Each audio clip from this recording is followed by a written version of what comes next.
Are you a tech recruiter and wondering if you're doing a great job? You just want to make sure that you're at least average or above average? Check out this video right now and find out what industry standard is. Hey, welcome to the Millionaire Recruiter. I'm Brianna Rooney, your Millionaire Recruiter. And if you have not seen this channel before, it's all about upping your game in the recruiting industry. So if you have watched any of my videos, thank you very much.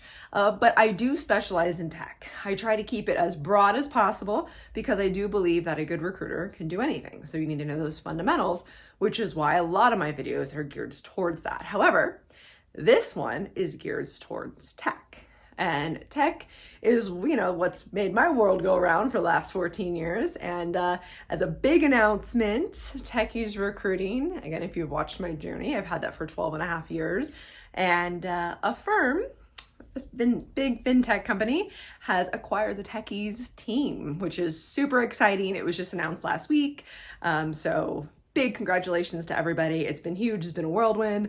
It's been a whole lot of fun. So I hope everyone is finding that same success, and there's still a lot of success to be made in this recruiting world and industry. So what I wanted to talk about was the standards of tech recruiting.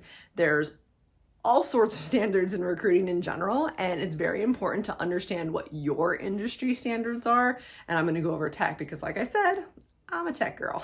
So I'm going to do a quick share screen just so you can visualize it and I can talk through it, and I'll tell you, where I got it from. It's tons of data from over the past few years, but also I have been focusing very carefully in the last year and a half or so because things have changed. It's a candidate-driven market. It's hard.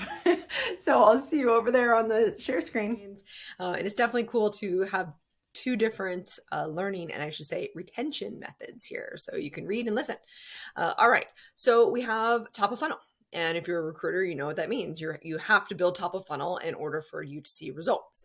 Essentially, let's just say that your top of funnel is 10 candidates. The company's going to choose between those 10, and then it kind of funnels through. The people will go through the different stages of the interview process in hopes that maybe there's 2 offers given, at least 1 accepted.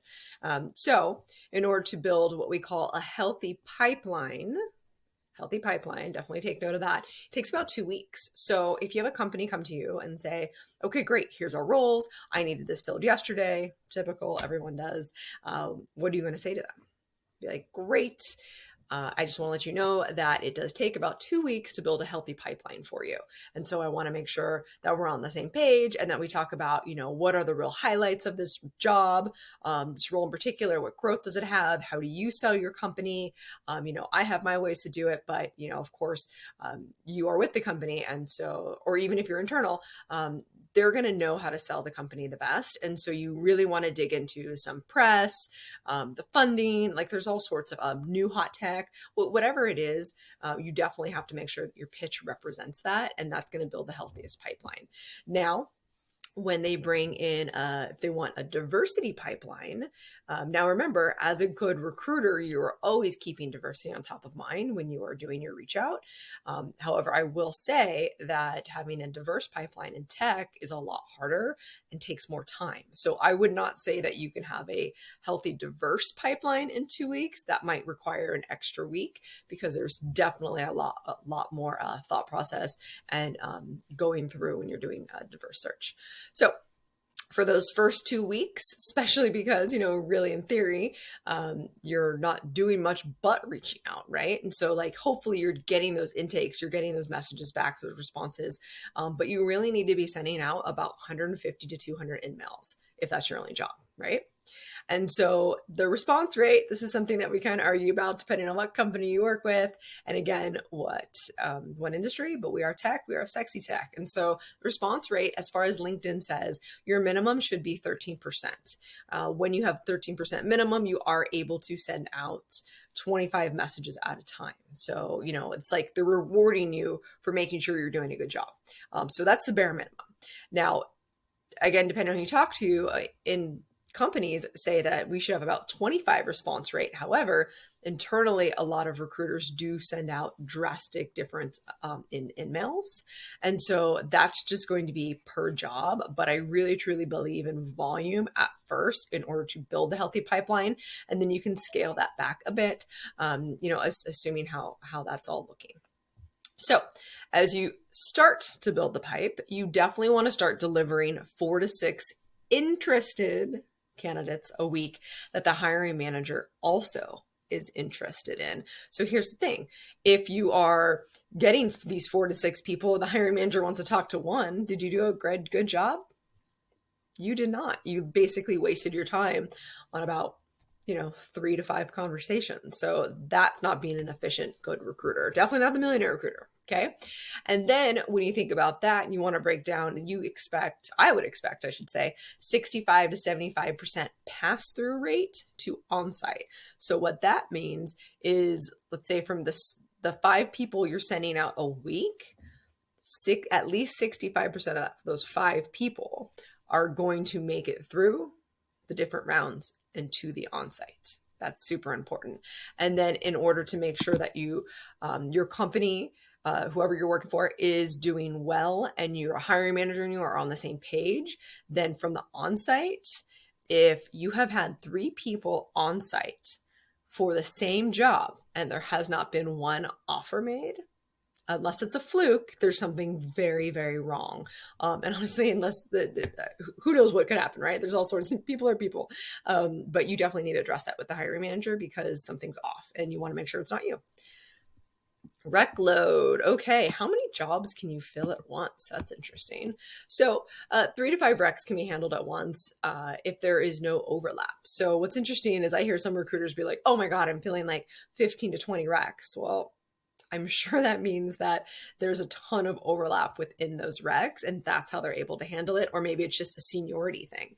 But and also it depends on how niche those roles are. So, and how senior those roles are.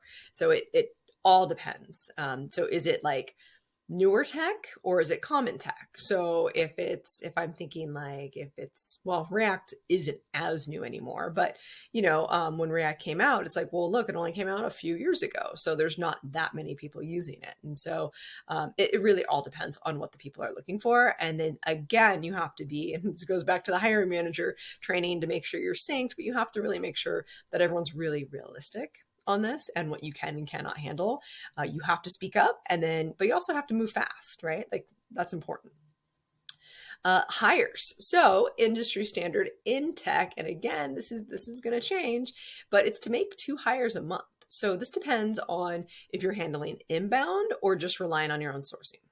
So the fill rate per client and per rec goes into consideration as well. So if I'm filling a bunch of junior roles, I'd expect 4 to 5 hires a month. That's a whole lot easier. If I'm doing like a manager or higher roles, I might make 1 a quarter. So it really, really, really depends on what the role is. And again, if you're doing all the sourcing or if you're doing some inbound. So right here, I put, if you guys again have watched my journey, I am at Talent Perch, which is more of an RPO model. And here are the metrics that, for example, the talent partners I have are being held to. So you have a sourcer, and that's 2 offers a month, hopefully. You have a senior tech sourcer, that should be 3 offers a month. And then you have a tech recruiter. So remember, the recruiter themselves is not doing the sourcing. They're handling the cycle after the sourcer. So that's kind of interesting. So they're going to want 1 to 2 hires a month because they actually are affecting the close of things. And they're hopefully working very closely with their sourcer, who's also working very closely with the hiring manager. If you're a senior tech recruiter 1, you have 2 hires a month, and senior tech recruiter 2, you're having 2 hires a month. So this might put you back a little bit because here's the thing is like not every company has the same levels and not every company, split up sourcer versus recruiter. So that's kind of interesting. This is a different thing to think about. And again, it's just however it plays out in your individual role, whether you're an agency or whether or not you're internal. But it's very, very, very crucial that you know what you are supposed to do and that what you're being held to. And then not only what are you being held to, but is it realistic? Because sometimes, unfortunately, a lot of companies don't understand what we do and what it takes. And so the company really does affect this a lot based off of what their own fill rate and positions are and how quickly they can move in their interview process. So for example, if their interview process takes 60 days, well, of course, you're not going to make hires. You're not going to make those 2 hires a month because that's impossible. Their process takes 6 days. So take everything into account. This is just, a best case scenario. That's as far as how many offers and hires you should get. But this really up here, top of funnel, rec load, this is all pretty standard, and you have to make sure that you are hitting those numbers. Again, I like to surpass those numbers because it is an awful candidate driven market and it's hard. It's super hard. It's something today I just, for shits and giggles, wanted to look up how many openings there were just for software engineers in the United States. And this is not including managers, VPs, directors, not including any type of leaders, just for software engineers. There are about 420,000 openings. So get to work. All right, I'll see you on the other side of the camera. Okay, so I hope you enjoyed that. It was super quick, but it's really good to know your numbers always, because at the end of the day, it's still a numbers game, unfortunately. That just is what it is. It's people. People can be hard. Companies, it's like you have to connect so many dots together, and sometimes it's just really out of your control. So we try to stay by something that is consistent and that is numbers. And so averages is super important. Of course, you always want to be that above average. Why wouldn't you want to be? But just stay within there, and you're gonna have your ups and downs because it's a crazy roller coaster. There's all sorts of things that go into it, all different trends. So I will see you every Thursday at noon. And do not forget that money is just a vessel to get you to do all the amazing things you want to go do in life. Go live it, enjoy. See you next week.